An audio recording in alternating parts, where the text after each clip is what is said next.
Hi everyone, this is Dave Meyer with BiggerPockets, joined today by Zach Lemaster, the CEO of Rent to Retirement, to talk about different markets in the U.S.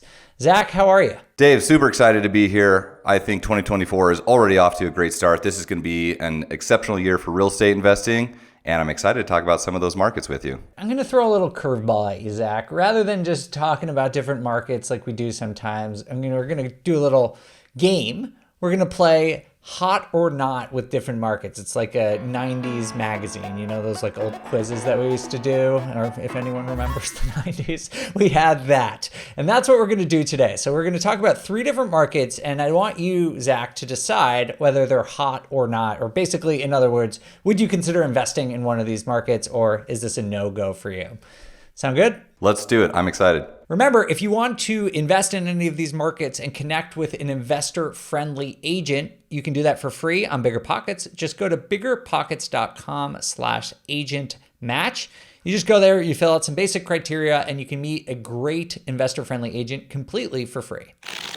Our first market is going to be San Antonio, Texas. Just some background information about San Antonio. I was surprised to learn a couple years ago when I went there to consider investing there that San Antonio is actually the 8th largest city in the entire country, but prices are still well below the national average with a median price point of $284,000.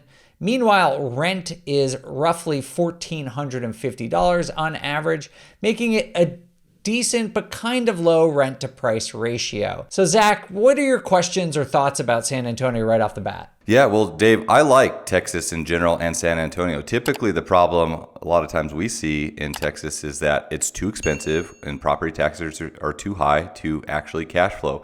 I would not expect this to be a market where you get close to a 1% rule at all, so that would be expected. I think we kind of need to throw that rule out the window, but generally speaking, San Antonio, I think, is a great market. You know, this is an area where just investing in Texas to find a house price point below $300,000 where you can still possibly cash flow.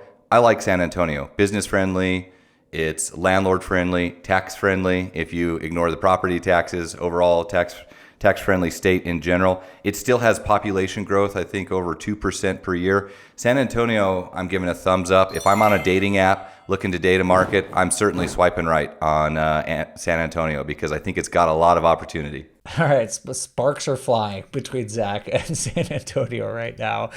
Well, I do think you pointed out a couple things I want to bring up. That Texas, sort of famously does not have income tax, and that is very advantageous for people who live there and for investors as well. But one of the flip sides of that is, the government needs to collect taxes somehow. And so one of the ways the state government in Texas does that is with one of the higher property tax rates in the country. Just for some context, the average property tax rate in the US is about 1% of property value per year. In Texas, it's close to 2%. So you do need to factor that in when you are evaluating deals. Doesn't mean it's a bad place to invest. As Zach said, he's very interested in it, but it's just something that you should be considering when you invest in Texas.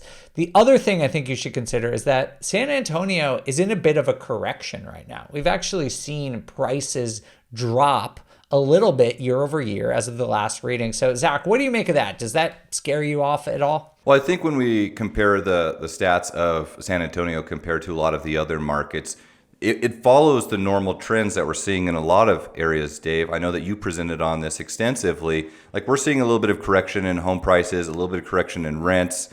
Population is still growing, so that's a positive thing. But this is not a market that's having a larger than normal correction, I would say. It's having an expected correction. So since about 2022, a lot of places went through the COVID boom. This is having a little bit of decrease in rents and home prices, but I think it's still relatively stable. And so for me, I know for strong fundamentals being, as you mentioned, well below the median house price point, I think this is an area where you can make a safe long-term bet. All right, great. And just again, for some context, if you look at Austin, Texas, for example, which is just about an hour, a little bit over an hour north of San Antonio, that correction is more like 10 to 12%.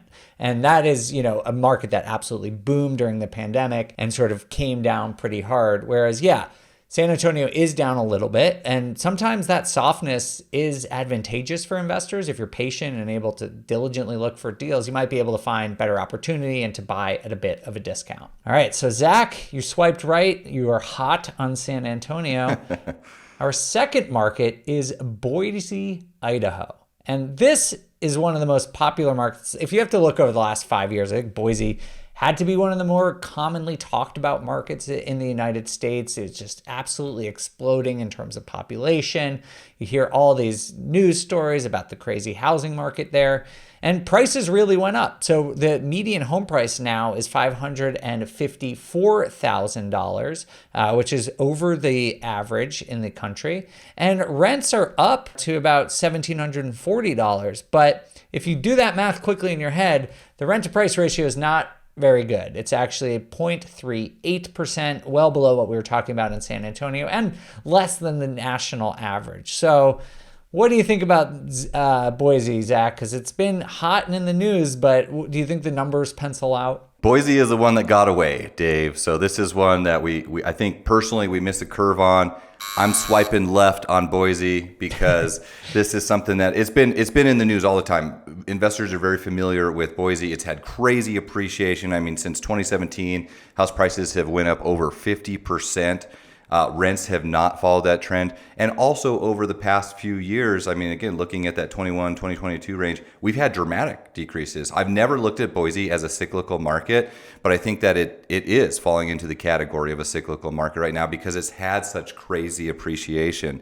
The main negative is the rents and home prices are having such a correction right now that it's kind of on a downfall, and it's become an area where there's affordability issues for many people. And we know some people that invest in Boise. I don't personally, but in speaking with them, we kind of asked why is this? There's a lot of people just moving to Boise because of its geographic location, because of the amenities and the job opportunity that's there. It's a great market. There's huge Hawaiian communities, people from California that are used to $1 million houses that are just pouring into Boise. One person from Hawaii referred to it as mainland Hawaii. So it's just, it's a growing area, but it's become an area that's really hard to cash flow, and it's had some downward trends. So Dave, I'm swiping left on Boise. It still seems like a place personally I would keep an eye on because it depends to me on the depth of the correction. I wouldn't be looking at it right now because it's unclear how much further decline there is. And if it goes down a lot more, then there might be value. But I think right now it's really hard to tell what true value is in the market. And if you're getting a good deal or a bad deal right now, I'm not an expert on Boise. So for me, it would be difficult to tell. And it's probably something that I wouldn't consider until we got some more clarity and maybe we saw this thing bottom out a little bit. But I will mention that it does have a strong economy. Population is really good.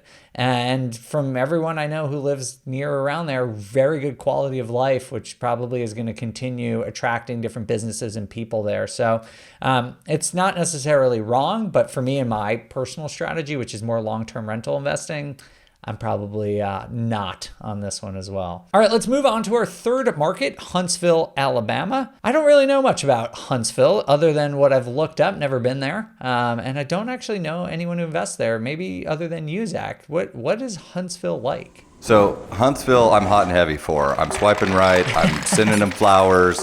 I'm getting them on the date. Really? Pulling out the tuxedo. Huntsville, I think, is a market that I'm super bullish on. The most excited about Huntsville. This is an area we've been investing for a while. A lot of investors that have looked at the Southeast, they're familiar with Huntsville.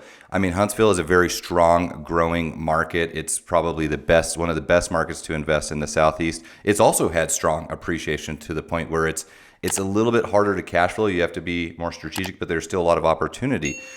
There's some huge employers for the Southeast in general in Huntsville. It has a diverse and stable economy and growing economy, Dave. We have NASA, we have Boeing, we have Amazon, you have the Redstone Arsenal. Huge military presence. Huntsville is called the PhD of the U.S. for a good reason because there's many high-paying jobs there. So all in all, Huntsville, I think, has a lot of growth opportunity, still has current opportunity. All the graphs we're looking at are up and to the right. I love Huntsville. All right. Well, we cheated a little bit because we were playing hot or not, but I knew that you have an interest in Huntsville. So I wanted to get you talking about a place you want, because obviously it's more valuable to us, our listeners, when you actually have personal experience in this market. So, what strategies work in Huntsville, or what recommendation would you give to people who are considering the area? When you're in an area metropolitan area, that it's harder to find deals and harder to cash flow, sometimes you can be very successful looking at some of the adjacent markets immediately surrounding a metropolitan area. Specifically speaking, we do new construction in an area called Harvest, Huntsville, which is about 20 minutes, only 15 to 20 minutes commute northwest of Huntsville, and is adjacent to the arsenal that's there. This is an area that has better school districts than the main area of Huntsville. It also has about comparable rents, but lower home prices. And as the population grows in that area, I think adjacent markets, this is where you can be very successful in having upside, but also meeting cash flow numbers that you want right now. And a little pro tip, if anyone is interested in medium-term rentals where your average rent is 1 to 3 months, Huntsville is an exceptional market for this because you have a lot of people on rotation with employers there. And sometimes you can get contracts with those employers where it's like renting out for long-term, but you're earning higher than average monthly rents on those houses with quality tenants. So that's a little pro tip for people interested in that area. All right, great. Well, thank you. That is a very helpful, actionable insight from you, Zach. Appreciate it. So just to recap, we had San Antonio to start, which Zach was hot on. It's a very, relatively affordable market, the most affordable of any of the markets that we talked about today, and does have some strong fundamentals like low unemployment rate and good population growth. Then we went to Boise, which we both said we're not hot on. Still, it is a good market. Seems like a high quality place to live, but the price and the value right now just isn't very attractive from an investment standpoint. And then we went to Huntsville, which is the apple of Zach's eye. He seems very excited about it and had some great tips for everyone.